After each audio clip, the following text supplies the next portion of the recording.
Spirits podcast, a boozy dive into mythology, legends, and folklore. Every week, we pour a drink and learn about a new story from around the world. I'm Amanda. And I'm Julia. And this is episode 301. Julia, what do we have in store today? So, Amanda, this week we are talking about something that I know is near and dear to your heart, one of your favorite things when we're talking about urban legends and mythology, and that is liminal spaces. Oh, Julia, is it my birthday? I love it. Amanda, what is it about liminal spaces that kind of scratches that good part of your brain? Good question. I think that in literature, I am really obsessed with the crossing over. That is such a fundamental part of storytelling, of the hero's journey, of mythologies. It's somebody taken or forced outside the environment that they are used to and of their daily lives. And those spaces and places, that first step into the unknown is just so interesting. It's like, the human being walking out of the cave, the person, stepping off onto the road to adventure. And there is a magic and a power in the crossing.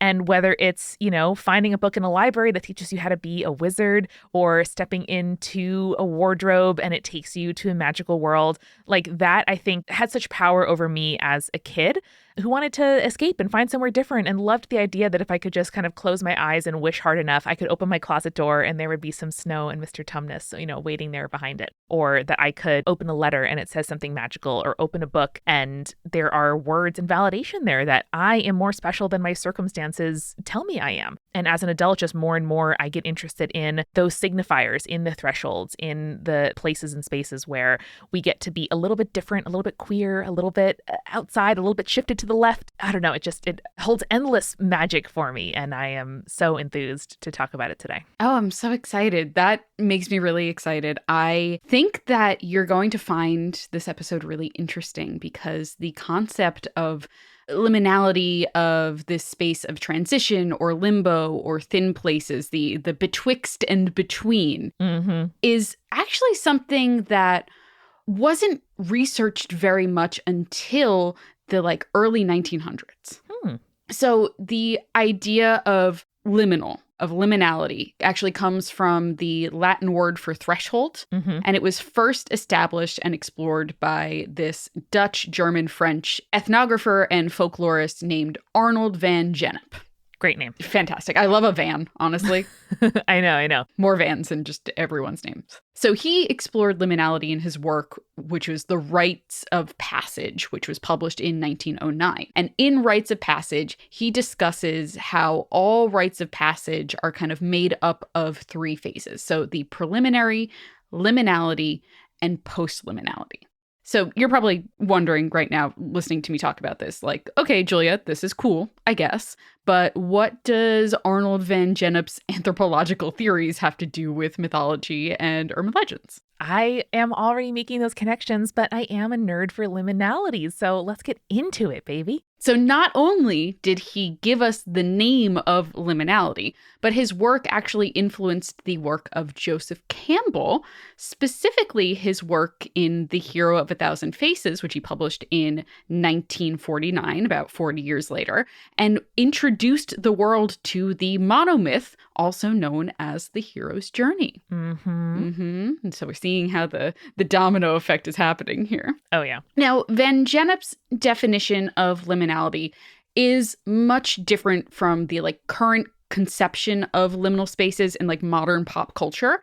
So I'm sure a lot of you know what I'm talking about. Those pictures of uninhabited, fluorescent lit settings like empty retail spaces or abandoned shopping malls, especially here in the US. Yeah, or like a highway with a single light down at the end of it. I follow so many of those back in the day, Tumblrs and now Instagram accounts. Yeah, Amanda, I was about to say, the completely empty road with no one in sight, that kind of thing. There it is. And there is something that is particularly haunting or disturbing about seeing a place that had a clear purpose at one point, but is no longer being used for that thing. Yeah, it's like the fear of rapture or your people being eaten by animal. Like it's like there's something so instinctual about this place is characterized by its fullness and now it is empty. And the animal part of my brain, says, well, then why the hell am I here?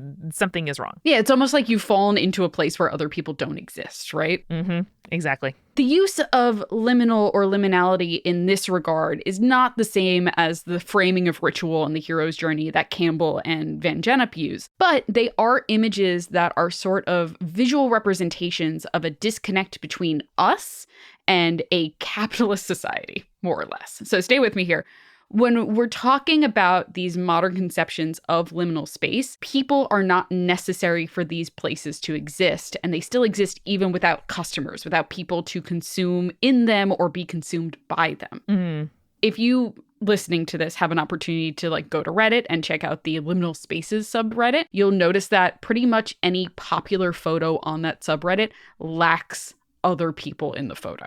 Exactly. And I think just like that art piece of how aliens would extrapolate from our infrastructure what humans find valuable, like the sight of an empty parking lot with grass beginning to take it over makes you think what the hell is this a temple to? Looking through that anthropological lens, I think is what the liminal spaces or on Instagram, dead malls is a hashtag that I follow and find a lot of just pleasure in just looking at those images, because it says what are these meccas and temples and churches to? What is it for? And when no one is there to use them, is there power left in a space? And that's what we talk about so often when it comes to hauntings. Yeah, that's fantastic. So I think that if we go back to Van Gennep, I think I can lead us down a path that leads from his seminal text, The Rites of Passage, to this sort of anti-capitalist modern understanding of liminal space.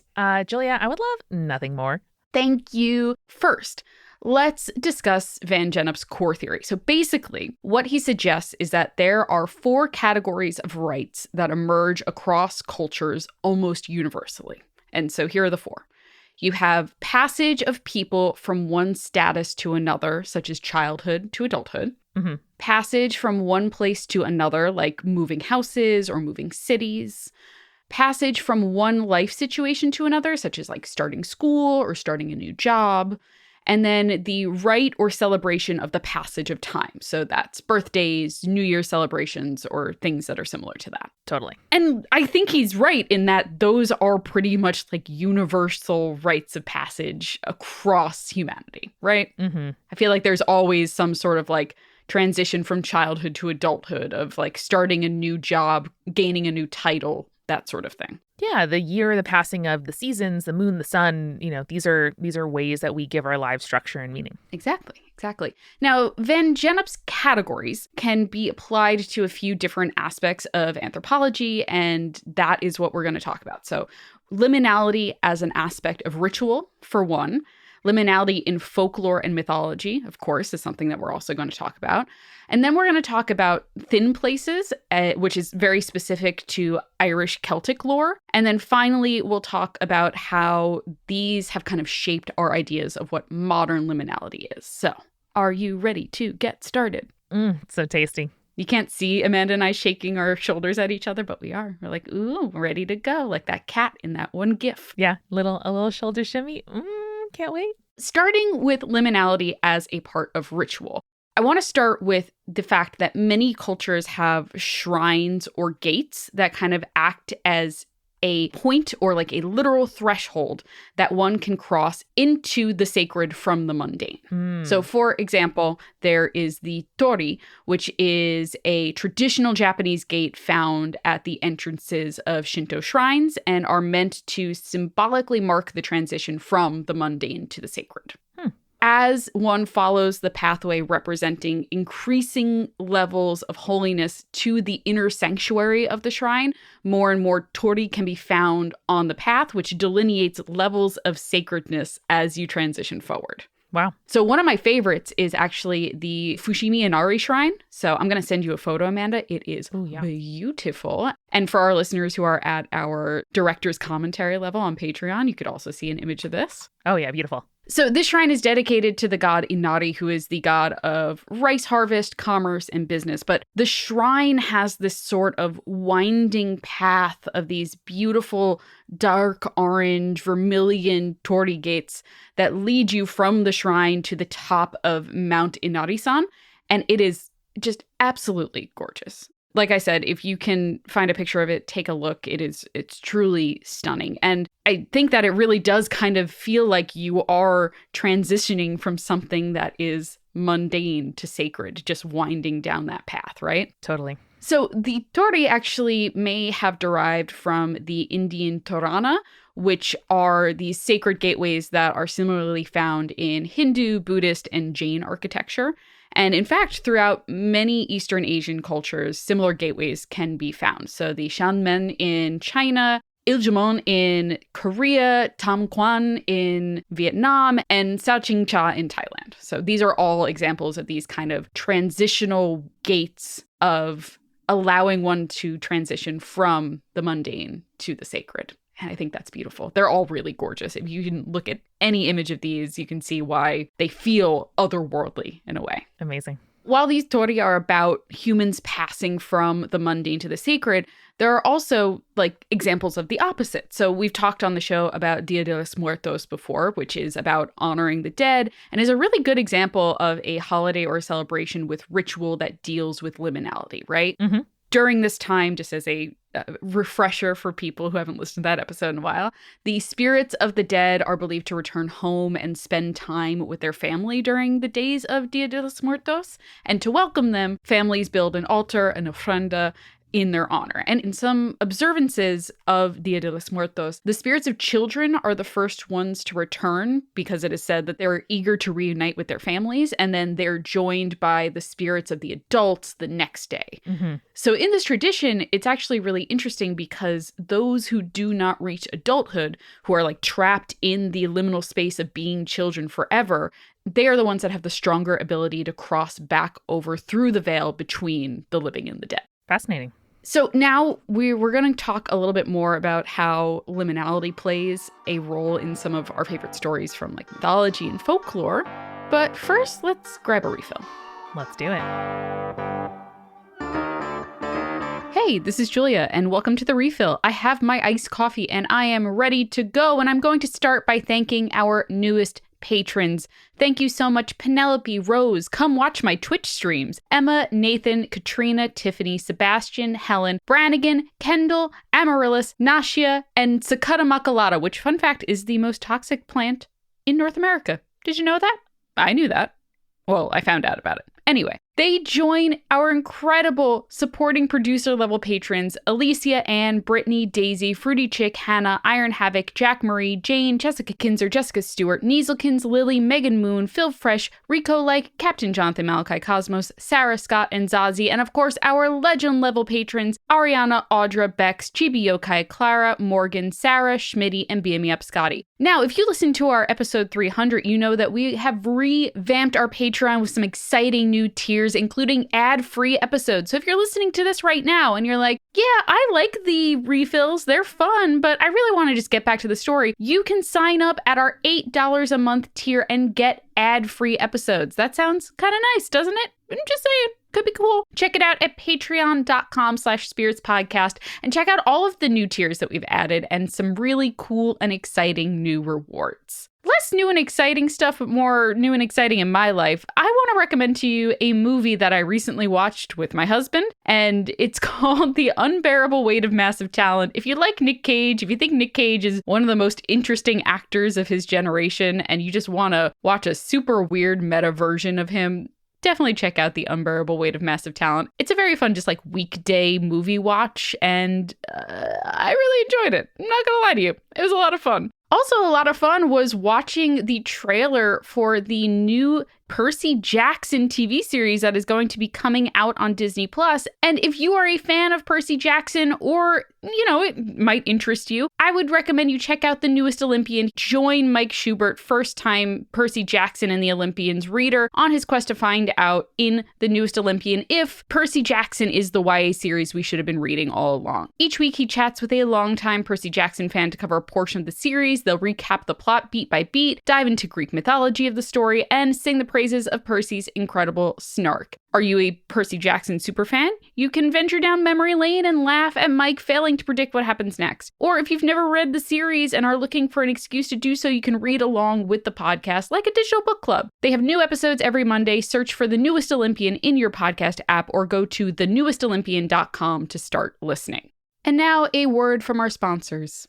I don't know about you, but I have a pretty distinct getting ready for bed routine that I do every single night. And what I wish I could go back to is those times where I felt like I was being tucked into bed by my parents with my favorite story and dozing off even before I got to my favorite part. And I had to tell you, since I incorporated Calm's sleep stories into my bedtime routine, it has helped me tremendously. They help me pause my racing thoughts. They help me relax my mind and enjoy the ease of drifting off into dreamland. And because we're partnering with Calm, which is the #1 mental wellness app, they give you the tools you need to improve the way that you feel. You can use those sleep stories. You can reduce your stress and anxiety through guided meditation. You can improve your focus with curated music tracks. And of course, they even have these daily new movement sessions that are designed to help relax your body and uplift your mind. And Calm is ready to help you stress less, sleep more, and live a happier, healthier life. And for listeners of the show, Calm is offering an exclusive offer of 40% off a Calm premium subscription at calm.com/spirits.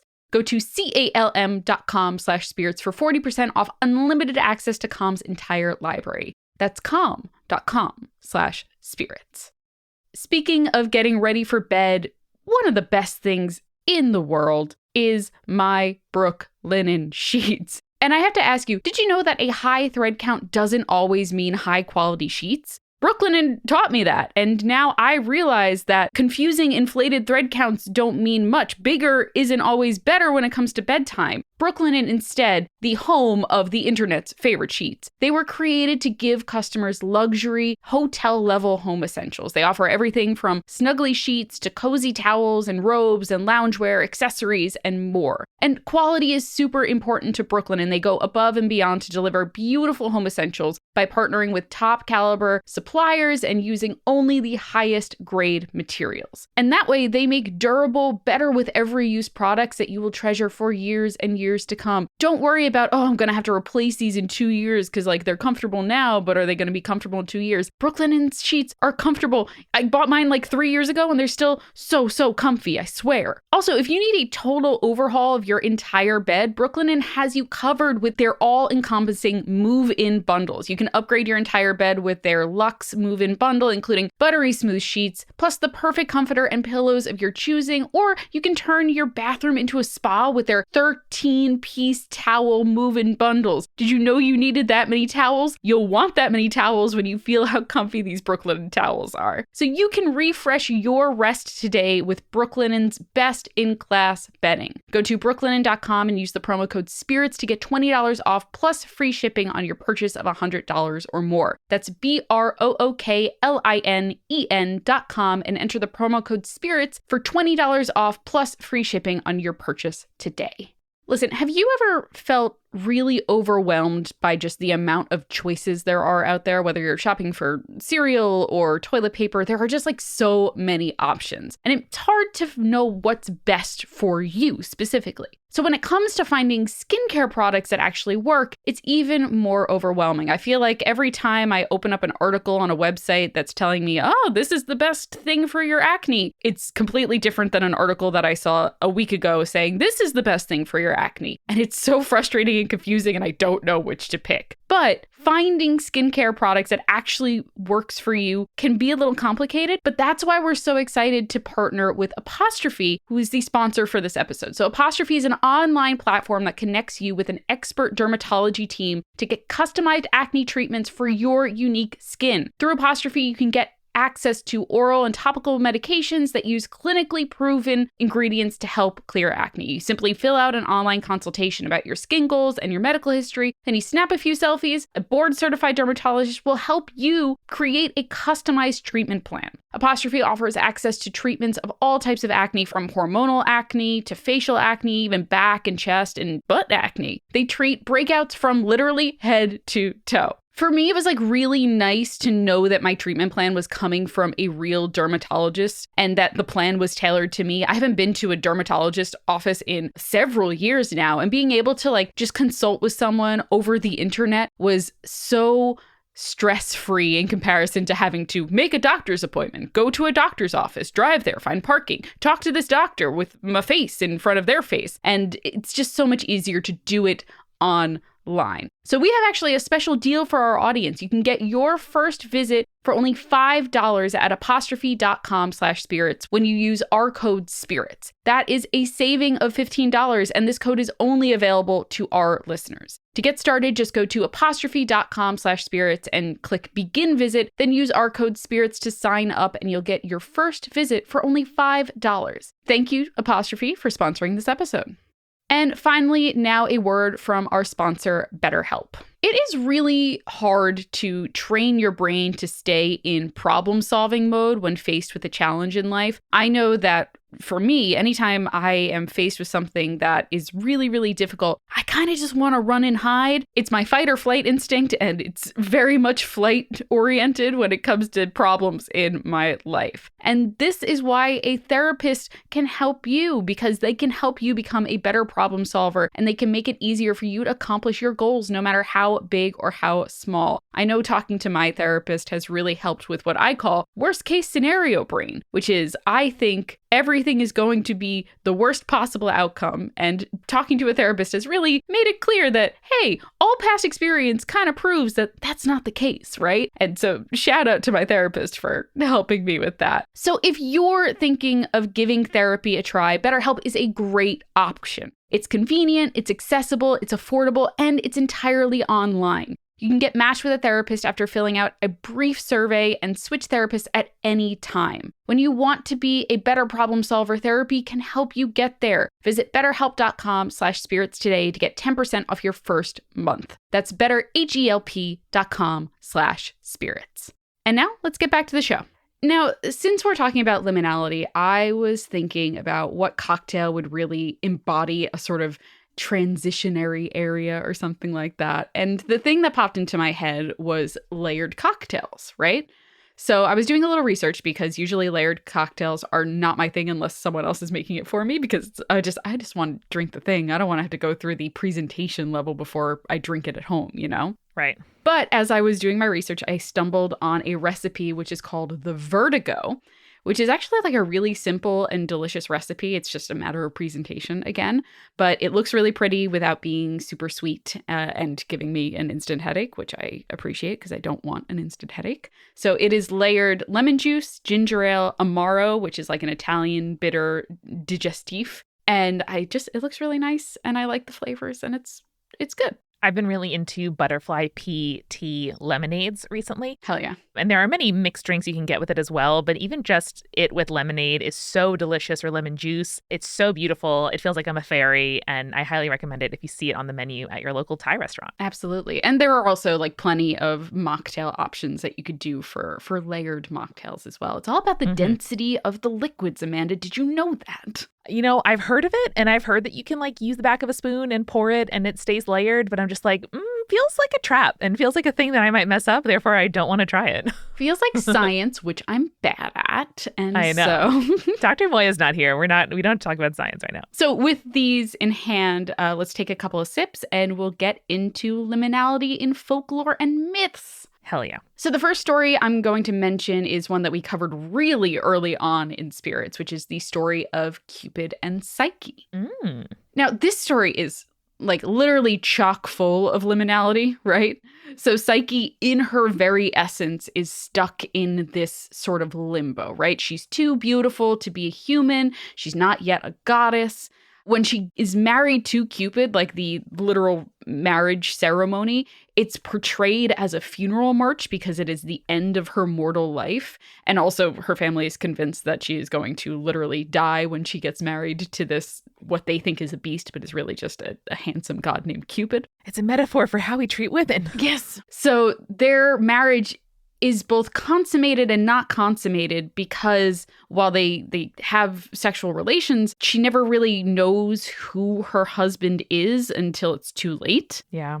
And she is constantly portrayed in the story as being between worlds. She's both a maiden and a wife. She is a human, but she's also a god. And she, while in this space between the world of the mundane and the divine, is set tasks to prove her worth, to transition from one world to another. Like she's quite literally stuck and needs to do tasks in order to move forward, right? I mean, she is literally made to go and travel to the underworld and come back, she is warned that if she opens the box there, it's going to send her into a deep and unending sleep, which is another form of liminality. And finally, when her tasks are complete, she is able to move from the state of liminality to post-liminality as defined by Van Gennep. And she is given ambrosia, she becomes immortal, her marriage to Cupid becomes one of equals, and it is just 100% exactly what Joseph Campbell was thinking of when he looked at Van Gennep's work and he's like, I can apply this to the hero's journey of Greek mythology. Mm-hmm. We're like, yeah, Joseph, you could. It's just like, I can't think of a better story that is beat for beat. One, the hero's journey, and two, so defining of what liminal space is in mythology, you know? Totally. I just love that story, man. I'm so glad we did it so early on in the show. I know, it's so fundamental. It really is. And it just like, if you understand the story of Cupid and Psyche, you understand basically every European fairy tale that is told. You understand just the basic beats of every hero's journey. It's so important. I don't know. Mm-hmm. I get a little choked up when I think about Cupid and Psyche. I don't know. Liminality for Psyche is sort of a punishment, right? She is suffering until she is removed from liminality. But there are also stories where liminality is a form of vulnerability within mythology as well. So there is a Welsh story of Sesogafes. This was a Welsh warrior who could only be killed within a liminal space. Listen to this, because this is wild. I mean, Julia, my first thought was Achilles and his heel, which sounds much less interesting than whatever this is, so I'm all aboard. Oh yeah, Achilles, invulnerable except for one spot. Sesogafes, just buck wild. He could not be killed during day or night. Oh. Not indoors or outdoors. I see. Not walking or riding. I see. Not clothed or naked. Wow. Yes. So he has to be half undressed, sitting on a threshold at dusk? Yes. So you got dusk. I was going to ask you to see if you could guess it, but you were already ahead of me. So great. He can only be killed at dusk, wrapped in a net. Oh. Which I think is the indoor-outdoor bit. Oh, sure. 1 foot in a cauldron. Okay. And 1 on a goat. Great. I mean, it seems pretty easy to avoid being killed under those circumstances. Yes, yes. He also can only be killed with a spear that was forged for a year during the hours that everyone is at mass. Sounds like someone would have to try really hard and with a lot of money to get him dead. That's true. That's true. Blessed, this man, clearly.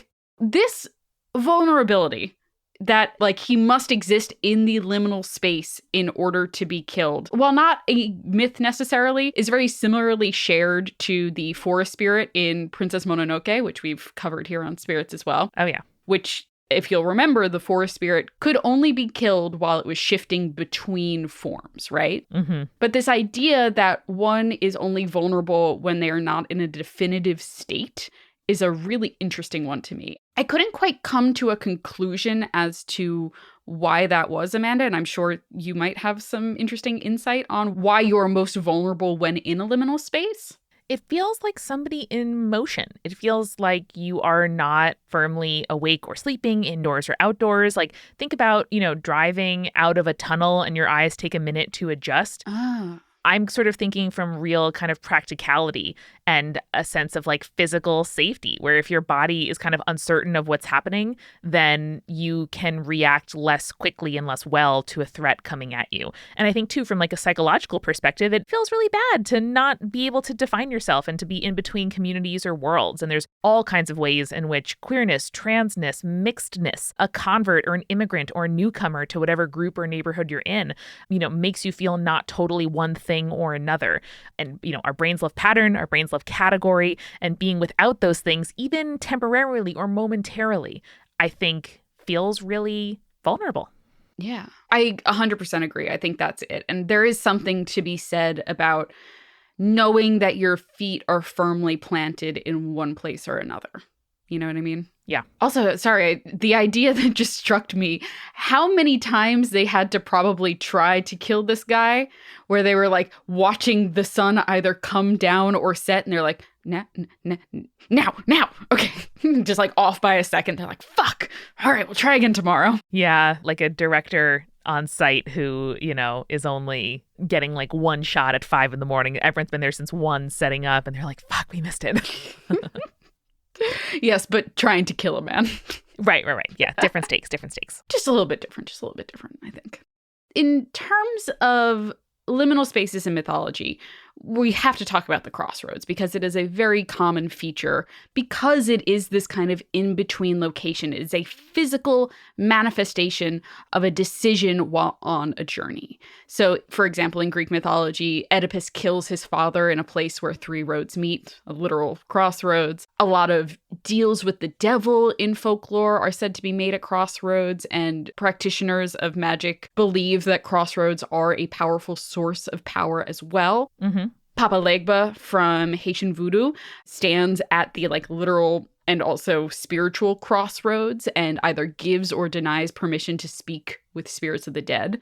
That's just a few examples. We've talked about Janus as a literal god of the threshold. We've talked about Hestia as the goddess of the threshold. So the idea of the crossroads being a powerful place where liminality is happening is extremely important to all mythology across the board. Yeah, and not to get too far ahead of ourselves in terms of analysis, but this is a thing I talk about in therapy all the time, that uncertainty is also opportunity. And the reasons why we feel vulnerable in liminal spaces or at crossroads, literally or figuratively, is because there's a lot of possibility. There's a lot of power. It makes total sense why practitioners use crossroads as places of great opportunity, because they're also dangerous. And the chance to do something new is defined by a lack of certainty. And that is really hard to stomach when, like me, you are a creature of the hearth and you love to be curled up safely inside your threshold, to realize that standing on it, looking out with the potential to go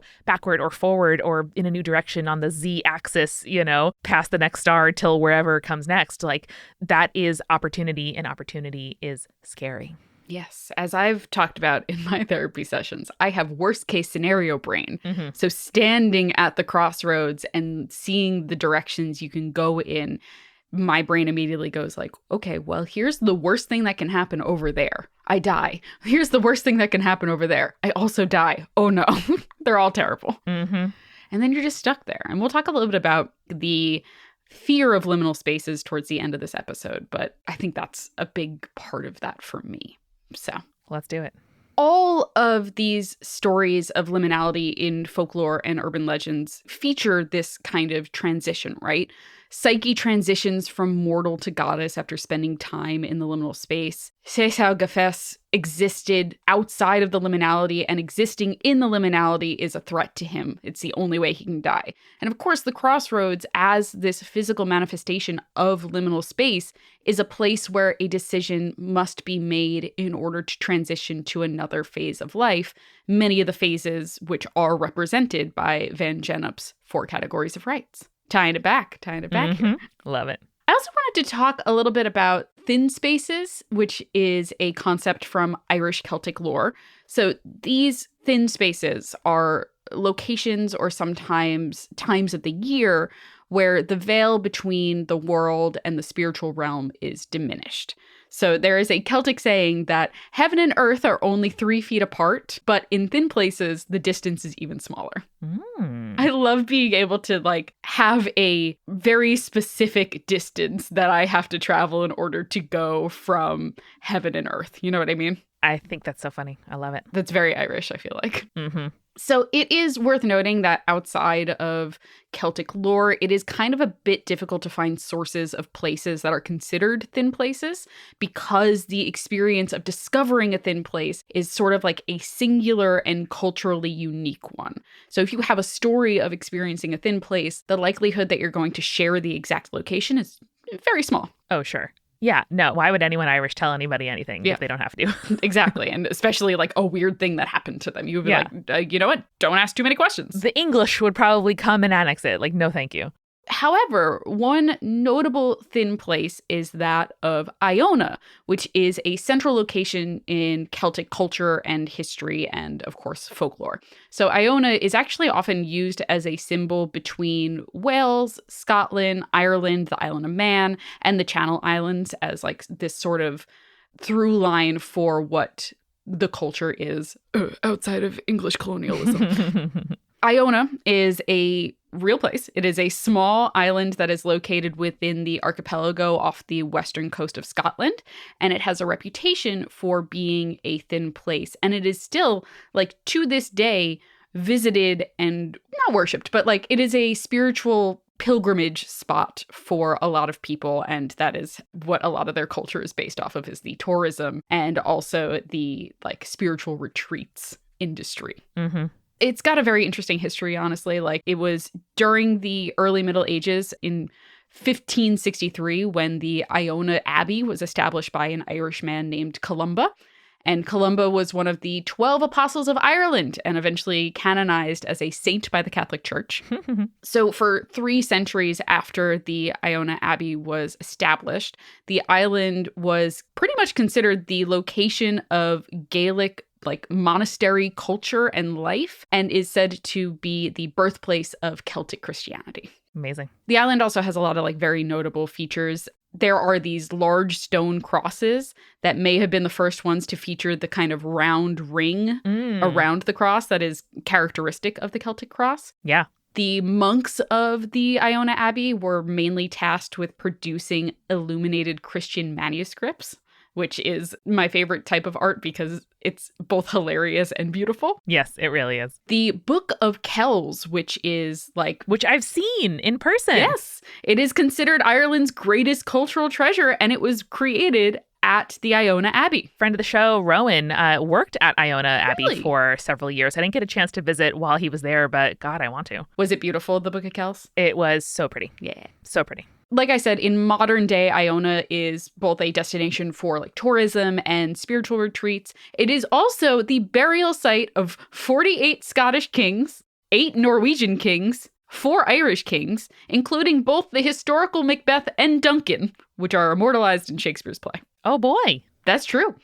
Can confirm. Wow. Yeah. So Iona, both a beautiful and very remote place to get to, but a spiritual thin place that is still kind of worshipped as such today. From everything I have read and seen, it seems gorgeous and somewhere where whatever is next feels most tangible. And I can totally understand and appreciate the experience of going somewhere and just feeling like, man, whatever is bigger than me feels more tangible here than it does in my daily life. Absolutely. I don't think I'll ever go there because it seems very far away and hard to get to.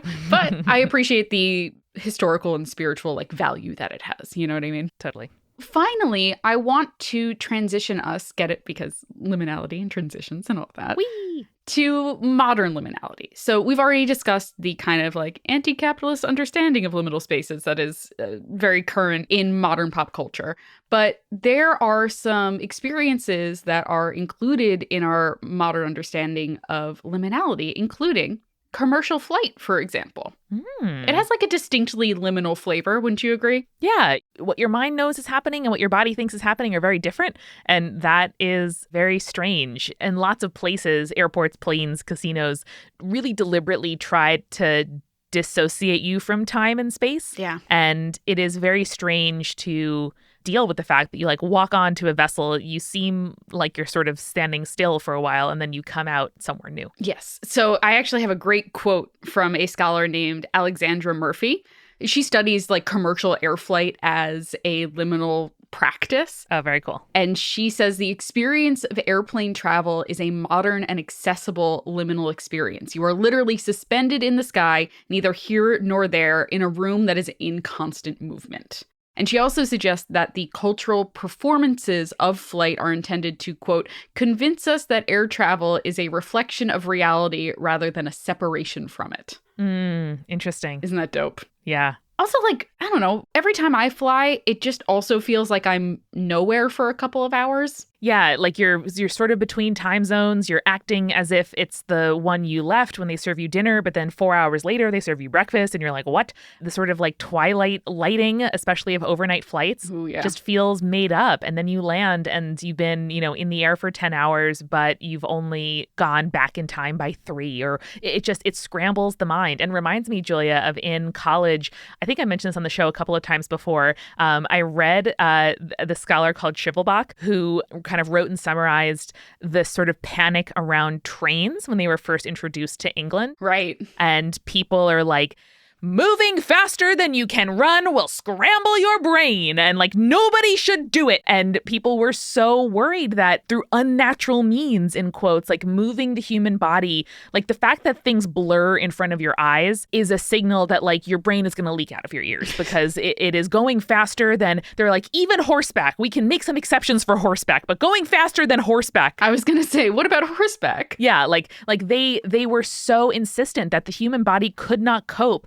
with moving faster than horse pace, and just like seeing the land disappear under you. Like you don't get a chance to make a relationship with the land as you pass through it, which I think is really interesting and like had me writing all about it. And I still think and feel a lot about that now, is I think really interesting and is worth talking about. Like, what are the advantages and disadvantages to feeling transitions as you make them, you know? Is there something to be said about that though? Because like, clearly our brains can't comprehend too well the idea of like, I got on a metal box and then when I got back out of that metal box, I was in a place that was different, right? Yeah. And like, I can stare out my window on an airplane and see the ground beneath me, but it almost always feels fake, right? It looks like you're looking at a set piece or like a diorama of what the world looks like. It does. So maybe they weren't wrong. I don't think they're wrong. No. And I'm sure that 40 years from now, people will put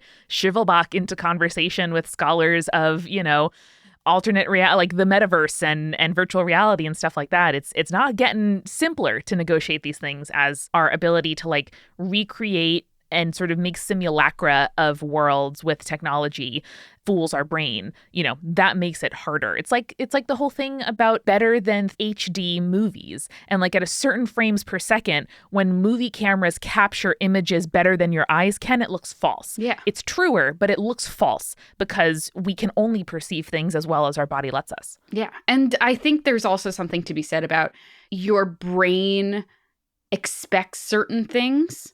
And when the expectations are not met in your brain, it riots. Yeah, I mean, we do it in podcasting. Yeah. Like if our voices, when you listen to the podcast, had no sense of, we call room tone, of atmosphere, of hearing a little bit of the kind of like the buzz, the static, the echo of a room, if you record in a purely soundproof box, A, it's a really trippy experience. Sounds fucked and B, up. it sounds fake. It sounds fucked up. Like you need some amount of environment and static and dirt in the audio or the image or whatever it is you're talking about. Like when people do CGI, they have to add like shadow and blemish and texture back because something artificially smooth our brains can't perceive and don't treat as real. Yeah, 100%, right? Our brains just get mad at us all the time. And I think that's why liminality is such an interesting thing. And it's why it scratches the like itch in the back of our brain, right? Because this is a thing that we don't quite understand. Again, it's going back to the Welsh hero where you have to have your feet firmly planted in one place or another. Otherwise, you're vulnerable to being nowhere. Yeah. And Maslow's hierarchy of needs is not a be-all and end-all to anything. No. But I think it goes to remind us that when too much in our life is in flux, it's hard to feel connected to it. It's hard to make decisions, to feel, you know, grounded and rooted and like we're enjoying things. And that is totally real and not like a moral failing. It's a requirement of our brains and bodies to feel like you can, you know, wake up in one place and know that when you fall asleep, you're going to be in the same one. Or when you fall asleep, the place you're going to wake up is going to be the same. That you can count on certain things and why, you know, routine and making sacred routine is such a part of mythology and folklore. I think liminality stands out and is significant because it is a departure from the norm, because it is in some ways the utter opposite of what humanity's project is, which is to make a world that is hostile or ambivalent to us safe and predictable. You know, we talk from the very beginning about mythology that deals with the weather, fertility, love, power, all of these things that are so central to humanity and ultimately pretty unpredictable or uncontrollable. And our desperate attempts to control it. That's why I feel like liminal spaces are so queer and so interesting and so alt and so punk, because it is really like staring the void in the face and saying, I will stand here and I will, take you in. Like, it feels contrarian in a way that I really appreciate. But I know that appreciation is because so many other aspects of my life are predictable. And so from the safety of my couch in my home, lit the way I want it with my little plants, like, I can look at those images of dead malls and not feel utterly destabilized, because it's that like death urge, right? It's why we read poems and stories about death. Like, it's a way to take that in and think about those questions and look at those images on my terms. That is fascinating. I love that. And it actually is really interesting because the last part that I wanted to talk about here is liminal space as horror, especially in like creepypasta and stuff like that. Oh, yes. If people aren't super aware,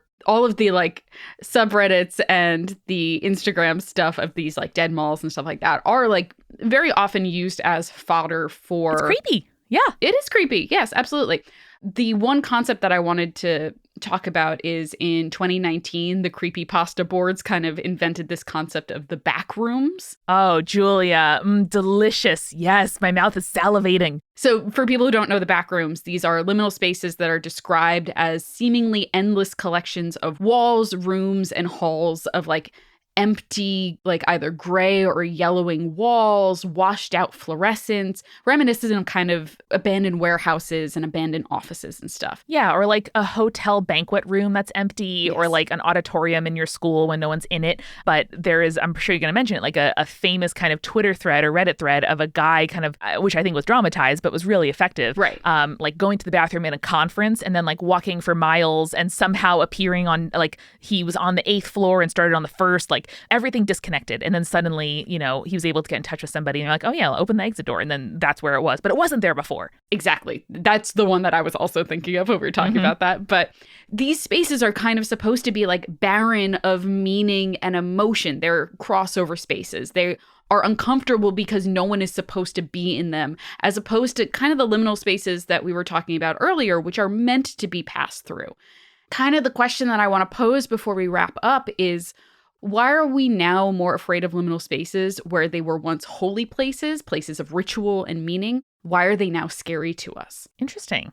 For me, I think we are afraid of being stuck in between places and therefore phases of our life, and never being able to escape to the next part of ourselves. And I think that even goes back to the reference that I was making to Dia de los Muertos, where these spirits of deceased children, they are the ones that are strongest within the liminal space because they will never have the opportunity to transition into the next natural phase of their life, which is adulthood. And I think we're just afraid that we're all constantly going to be stuck in this phase. And maybe that's like a millennial issue almost, where a lot of our parents were like already in more adult, quote unquote, culturally adult stages of their life at our age. Like they were married with children and had houses. And meanwhile, we are trying to scrape by with student debt and going to college for 4 years because they told us that we had to, and all that kind of stuff. And I am aware I'm not Gen Z, so I will never understand them fully. But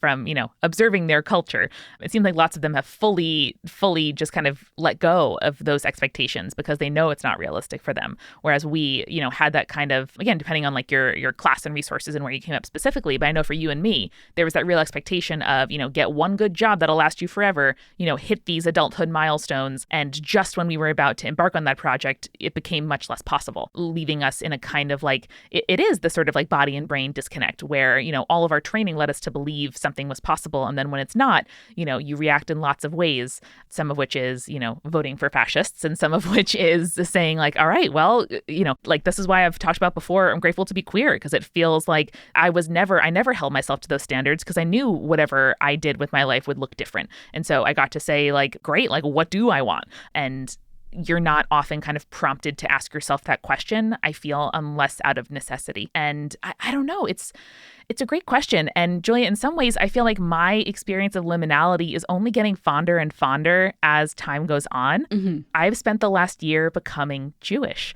And Converting has been very exciting. It's been a thing that I've thought and planned for a long time. I just formalized it a few weeks ago. So I'm officially a Jew. Welcome me to the tribe, fellow Jews. Woo! And Jewishness is defined by liminality. Jews are descended from the Hebrews, like a biblical, line of people in the Bible. And Hebrew means one who crosses over. It is defined by leaving what you know to seek something new.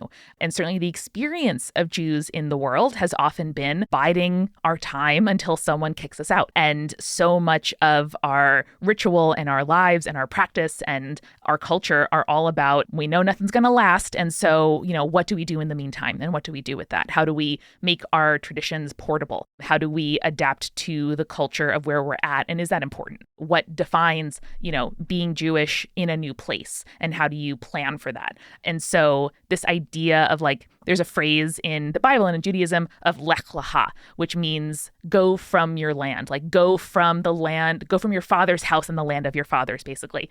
That is so central to Jewishness, is leave where you're at and you'll find out where you're going in due time. And it is so interesting to read and think and learn about and read, thousands of years worth of just rabbis and smart people writing about what that means. So I don't know what my answer is totally, but I know that I'm not scared of liminality anymore. And for me, being Jewish means living in that uncertainty and figuring out what it means for me and being okay with whatever comes next. Hey, Amanda.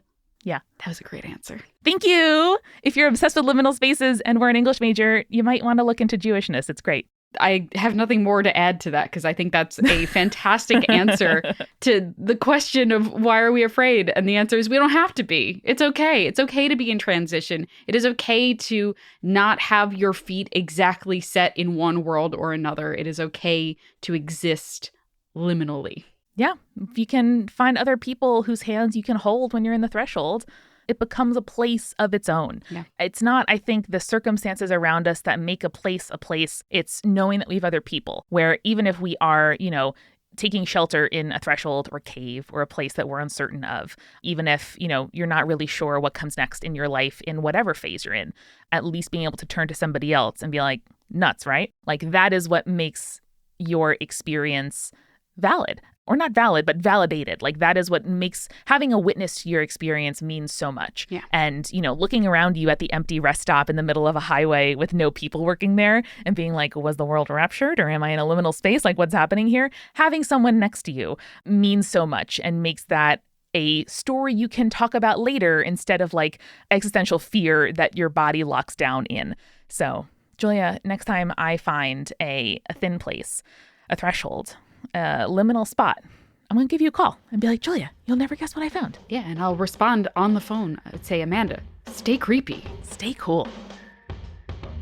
Spirits was created by Amanda McLaughlin, Julia Schaffini, and Eric Schneider, with music by Kevin MacLeod and visual design by Allison Wakeman. Keep up with all things creepy and cool by following us at Spirits Podcast on Twitter, Instagram, Facebook, and Tumblr. We also have all of our episode transcripts, guest appearances, and merch on our website, as well as a form to send us in your urban legends and your advice from folklore questions at spiritspodcast.com. Join our member community on Patreon, patreon.com/spiritspodcast, for all kinds of behind-the-scenes goodies. Just $1 gets you access to audio extras with so much more, like recipe cards, both alcoholic and non-alcoholic, for every single episode, director's commentaries, real physical gifts, and more. We are a founding member of Multitude, an independent podcast collective and production studio. If you like spirits, you will love the other shows that live on our website at multitude.productions. Above all else, if you liked what you heard today, please text one friend about us. That's the very best way to help keep us growing. Thanks for listening to Spirits. We'll see you next week. Bye.